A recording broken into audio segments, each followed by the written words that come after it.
السلام علیکم ورحمۃ اللہ وبرکاتہ۔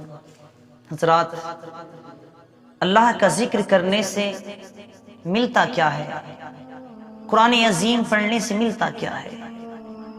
حضرت ابو سعید خدری رضی اللہ تعالیٰ عنہ بیان کرتے ہیں کہ صحابہ کا مجمع ہے اصحاب صفہ، وہ غریب صحابہ کرام کے جن کے جسم پر پورا لباس بھی موجود نہیں، ایک قاری قرآن تلاوت کر رہے ہیں اور صحابہ کرام سن رہے ہیں، ایک دوسرے سے چھپے ہوئے بیٹھے ہیں، یعنی اپنے جسم کو ڈھانپنے کی کوشش کر رہے ہیں۔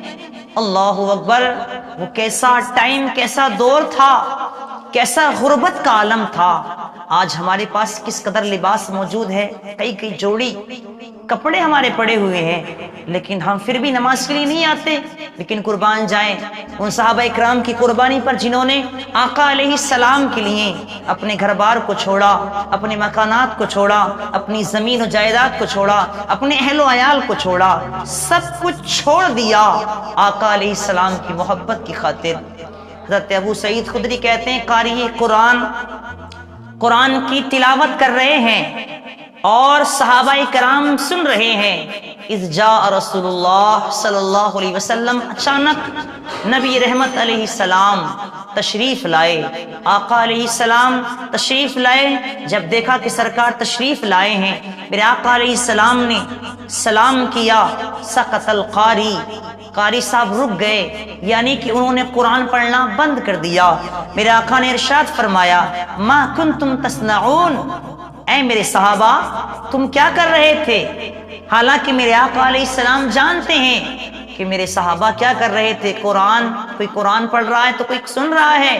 میرے آقا نے پوچھ لیا بتاؤ تم کیا کر رہے تھے؟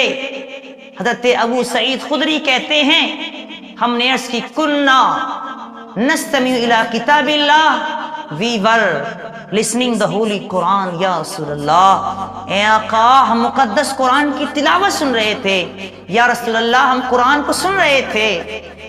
حضرت ابو سعید خدری کہتے ہیں میرے آقا نے فرمایا قسم اس ذات کی جس کے دستے قدرت میں میری جان ہے، اللہ رب العالمین نے مجھے حکم دیا ہے کہ میں ان لوگوں کے ساتھ بیٹھا رہوں، ان لوگوں کے ساتھ میں موجود رہوں۔ میرے آقا علیہ السلام وہیں پہ بیٹھ گئے حلقہ بنا کے، ایسا لگ رہا تھا، مفتی احمد یار خنیمی فرماتے ہیں ایسا لگ رہا تھا جیسے کہ ستاروں کے درمیان میں چاند بیٹھا ہو، جیسے ستاروں کے درمیان میں چاند بیٹھا ہو۔ میرے آقا نے فرمایا اے میرے صحابہ اب میں تمہیں بشارت دیتا ہوں، وہ بشارت یہ ہے کہ میری امت کے غریب امیروں سے 500 سال پہلے جنت میں داخل ہو جائیں گے۔ سبحان اللہ، 500 سال پہلے اس امت کے غریب جنت میں داخل ہو جائیں گے۔ تو غریبوں کے لیے تو یہی بشارت کافی ہے کہ اللہ کے نبی علیہ السلام نے یہ بشارت دی۔